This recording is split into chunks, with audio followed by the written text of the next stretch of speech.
So, you're in the midst of battle and you've already taken your action. Is there anything else you can do? Well, fear not. On today's episode of Nat 1, we'll be taking a look at other types of actions you can take while in combat in D&D 5e.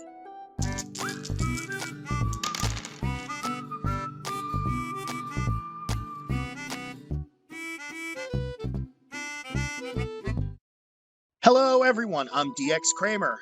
So since Crow kind of had a brain fart and forgot to do this episode in the original run of the show, we decided to go back and make a lost episode of sorts to go over the other types of actions you can do while in combat. Movement, bonus action, and reaction. Now movement is simple enough. This lets your character move across the field. Depending on your character's size will determine your character's movement speed. Movement speed determines how far you can move on the field during one turn.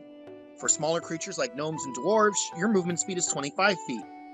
Normal-sized creatures like humans and elves normally have a movement speed of 30 feet, and, well, you can see where this is going. Now, you don't have to use your full movement speed in one go. Let's say you have a movement speed of 30 feet. You can use 10 feet to walk up to your opponent, make an attack, and then use the rest of your movement speed to move away.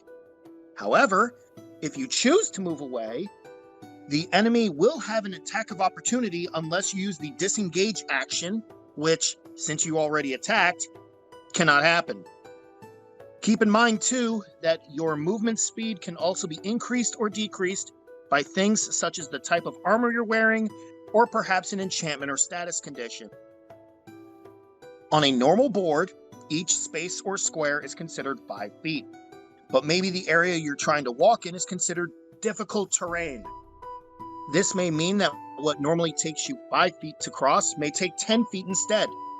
Don't worry though, your DM will let you know if the area you're in is considered difficult terrain. Your movement doesn't just consist of horizontal movement though. This also takes vertical movement in consideration depending on the circumstances. Perhaps your character has wings and can fly upward. In these circumstances, there's a separate movement speed for things such as flight, so make sure to look over your racial traits. Next, we have bonus action.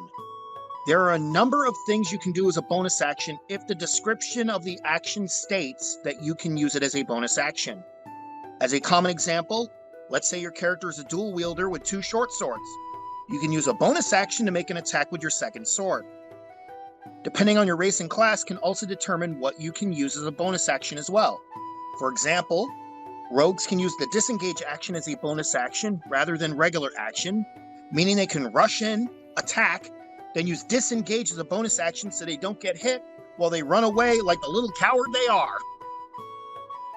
There are also certain spells that can be used as bonus actions as well, so make sure to read over your spells to see which ones can be used as a bonus action. Finally, there's the reaction. Similar to bonus actions, there are certain actions and/or spells you can use as a reaction. The most common example is if an enemy walks away from you, but doesn't disengage, you can use attack of opportunity as a reaction.